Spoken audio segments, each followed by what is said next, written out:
ছিল, যার সাথে সম্পর্ক ছিল, তার কথা কখনো ভোলা যায় না।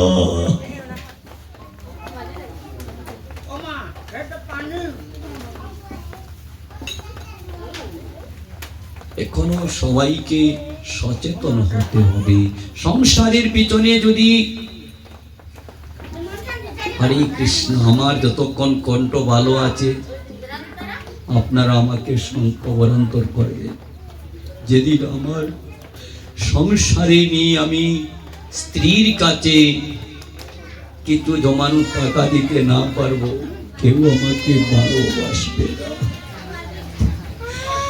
ছেলে বলবে বাবা আমার জন্য তুমি কি করলে, স্ত্রী বলবে আমার জন্য তুমি কি করলে।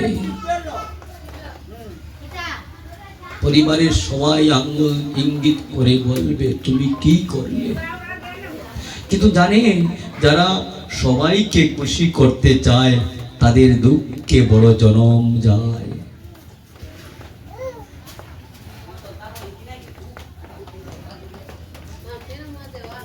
এখনো মনকে বোঝান যে এই সংসারে যা করছি, আজকে বারের নাম কি মা? বারের নাম রবিবার। রবিবার মানে কি? রবি তো সূর্যকে রবি বলা হয়, রবিবার মানে সূর্যের বার। মায়ের আগে রবিবার করতেন না, ঠাকুর ব্রত করতেন না। এখন আমরা কীর্তন করি, যাকে বলা হয় এটাই ঠাকুর ব্রতের কীর্তন।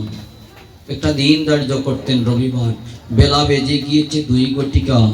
চিন্তা করে দেখুন আজকের দিনে কতবার তার নাম নিলাম। যে আমাকে ভালো রাখবে, যে আমাকে সব সময় ভালো রাখবে, তার কাছে তো একবারও প্রার্থনা করলাম না, গোবিন্দ তুমি আমার সকল অপরাধ ক্ষমা করে দাও।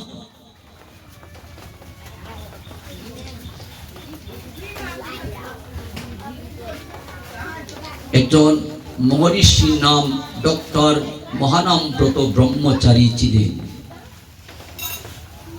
ঋষি জিজ্ঞাসা করছেন, আপনারা ডক্টর মহানামব্রত ব্রহ্মচারীর নাম শুনেছেন? উনি পারমার্থিক অনেক জ্ঞান তপস্যা লাভ করেছিলেন। একদিন প্রশ্ন করলেন যে মহর্ষি, এত নাম নিচ্ছি আমি, হরে কৃষ্ণ কথাগুলো লক্ষ্য করবেন, এত নাম নিচ্ছি কিন্তু নামের সাথে কেন ক্রিয়ার কাজ করছে না? মনে করেন জপ করেন না, আপনারা জপ করেন না, হরিবল জপ করেন না। আসলে এখানে এসেছি তো বাগানে, আমাদের একবারে নিকটতম স্থান, পারিবারিকভাবে নিমন্ত্রণ হয়েছে। তো মনের কথা 2-4টি বলি। বাগানবাসীকে এখনো অনেক ধন্যবাদ জানাই। কি জন্য জানেন? বাগানে একজন সুনামধন্য কীর্তনীয় আছেন সাজন দেবনাথ, সাজন পাল মহোদয়, আরো অনেক গায়ক বাদক, যিনি মৃদঙ্গ হাতে নেন, ভালো মৃদঙ্গ বাজাতে পারেন। এটা একটা ঐতিহ্যবাহী সম্পদ। বাগানে বেশ কতটা আশ্রম আছে। হরে কৃষ্ণ। বাগানে অনেক আকড়া আছে না, এই আকড়াতে সন্ধ্যার সময় তো যাওয়া হয়, একটু হরিনাম সংকীর্তন করা হয়, সেখান থেকেই আমাদের জীবনের একটা প্রতিভা তৈরি হয়। তো আপনারা লক্ষ্য করবেন, কোন আলোচনায় ছিলাম, ডক্টর মহানামব্রত ব্রহ্মচারীর কাছে গিয়ে বলছেন যে কেন এত নাম হচ্ছে, কীর্তন হচ্ছে, কিন্তু নামের সাথে ক্রিয়ার কাজ হচ্ছে না।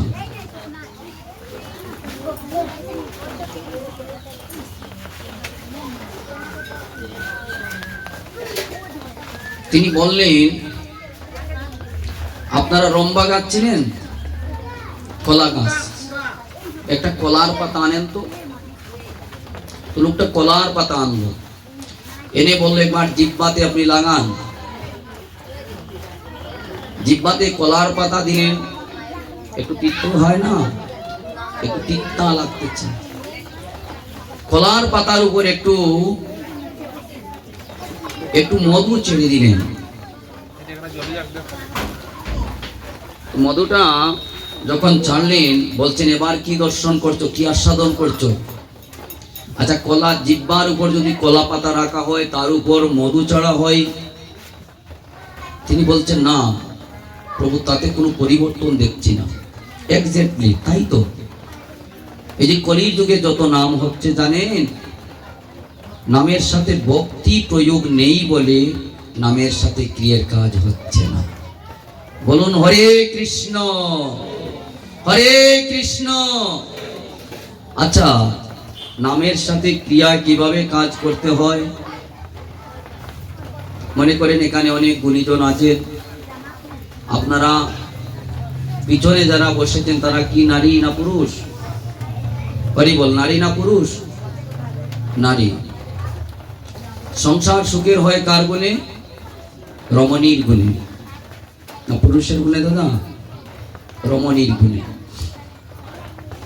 যে সংসারে যত কৃষ্ণ ভক্ত স্ত্রী থাকে, সেই সংসারে কৃষ্ণ ভক্ত সন্তান হয়। সেজন্য পুত্র পাওয়ার পর নাম রাখি রাম, লক্ষ্মণ, নারায়ণ, কৃষ্ণ, জগন্নাথ। নাম রাখি না এটা কেন? আর জিন্টু, পিন্টু, রন্টু এসব রাখলে হয় না। নামের মাধ্যম হচ্ছে কি, যদি মরণকালে বৈশাখী বালা যেভাবে গেলেন, আমাদের সবাই এইভাবে যেতে হবে। কারো শনিবার, কারো রবিবার, কারো মঙ্গলবার, কারো বৃহস্পতিবার। পার্থক্যটা এটাই। কেউ 5 বৎসর, কেউ 10 বৎসর, কেউ 15 বৎসর। জানি দাদা, এসব পার্টি আমরা শুনেছি। আচ্ছা, আপনারা তো সবই জানেন।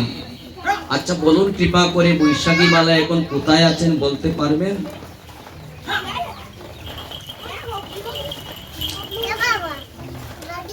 এই যুবক বন্ধুগণ লক্ষ্য করবেন কথাগুলো। আমরা সব কীর্তন জানি, এখন আর কীর্তনে কেউ বসি না। কেন জানেন? এসব জানি, ওই তুই পালাই গাইবেন, কিন্তু কথাটা না, কথাটা সেটা না। স্বর্ণ কিন্তু স্বর্ণ থাকে না যদি ওটাকে মাজা কষা না করা হয়। নহনব্রত ব্রহ্মচারী বলেছেন, যদি নামের সাথে ভক্তি প্রয়োগ না হয় তাহলে কিন্তু নামে কাজ করবে না। এখন প্রশ্ন হলো, আজকে রবিবার দিন, আমরা তো এতক্ষণ অনেক বেলা হয়ে গিয়েছে, আজকে কতবার তার নাম নিলাম, কিন্তু নামটা নিচ্ছি না কি জন্য? টাকা লাগে বলে? টাকা লাগে বলে নাম নিতে টাকা লাগে? এই যে মেম্বার বাবু মালা জপ করে রাস্তায় রাস্তায় আসলেন, ওনার কি টাকা লেগেছিল? নামটা নিচ্ছি না একমাত্র জিহ্বার আলস্যের কারণে। আমরা ছোট ছোট শব্দগুলো বিশ্লেষণ করতে অনেক বড় রকম সেন্টেন্সেস চলে যায় না। আগে ছোট ছোট শব্দ, যেমন অক্ষর বর্ণ চিহ্নিত করতে হয়। ছোট বাচ্চাটাকে যদি ভর্তি করান, আগে প্রথমে ও আর সই দীর্ঘই এগুলো পড়তে হয় না। আমাদের সনাতন ধর্মের কথাগুলো লাইভে চলে যাচ্ছি, একটু লক্ষ্য করবেন। সনাতন ধর্মের অবস্থান কি? ছোট ছোট বাচ্চারা মসজিদে যায় না মুসলমানের, আর আমাদের ছোট বাচ্চাটা ঘুমিয়ে রাখি কেন? সেজন্য লেখাপড়া করতে পারে। ও লেখাপড়া করতে করতে সব কিছু শিখে গিয়ে এখন তার পিতামাতাকে ভুলে যায়। বাবাকে বলে, তুমি বুঝতে পারবে না আমি কি করছি, ঠিক না? ঠিক না? এখন বিভিন্ন প্রশ্ন সংযুক্ত হয়ে আমরা বড় সংকটে পড়ে গিয়েছি। তাই তো বলছি, আমরা বাড়িতে আমার দ্বারা পাঠ করে কি লাভ হলো? আমাকে যে পাঠে আনলেন, আমার তো যমরাজ, আমাকে প্রশ্ন করবি তুমি পার্টি গিয়ে কি লাভ করলে, টাকা নিচ্ছি ভালো, জীবন ধারণের জন্য প্রণামী তো প্রয়োজন হয়, কিন্তু জীব শিক্ষা কি লাভ করলো, এখানে এসে কি কোনো লাভ করলো? তাতে আমি আপনাদের এলাকারই মানুষ, বড় পাঠক মনে করবেন না, আমি নিকটের মানুষ। একবারে যুবক বন্ধুরা, যে গ্রামে 5 জন কৃষ্ণ ভক্ত যুবক থাকে, 100 জন কৃষ্ণ ভক্ত যদি থাকে না, 5 জন 95কে টেনে আনতে পারে, সেই হলো কৃষ্ণ ভক্ত সন্তানের লাভ। বলুন হরে কৃষ্ণ। কারণ কুরুক্ষেত্র রণাঙ্গনে যুদ্ধে হাজার হাজার মহা শক্তিশালী পরাক্রমশালী যোদ্ধাগণ ছিলেন না, কিন্তু যুধিষ্ঠির, ভীম, অর্জুন, নকুল, সহদেব 5 জন যোদ্ধার কাছে সকল যোদ্ধা পরাস্ত হলো। প্রেম সে বলো রাধে রাধে।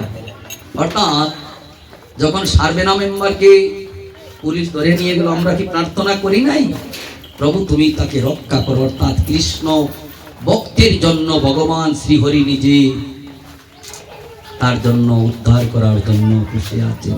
তিনি বলেছেন, অর্জুন তুমি সকলকে জানিয়ে দাও যে আমার ভক্ত, আমি তার বিনাশ হইতে দেই না।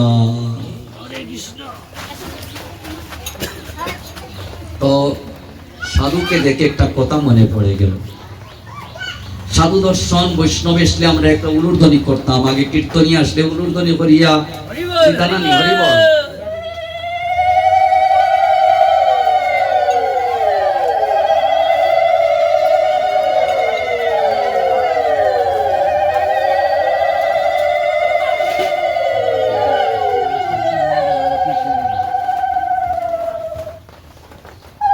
কথাই ছিলাম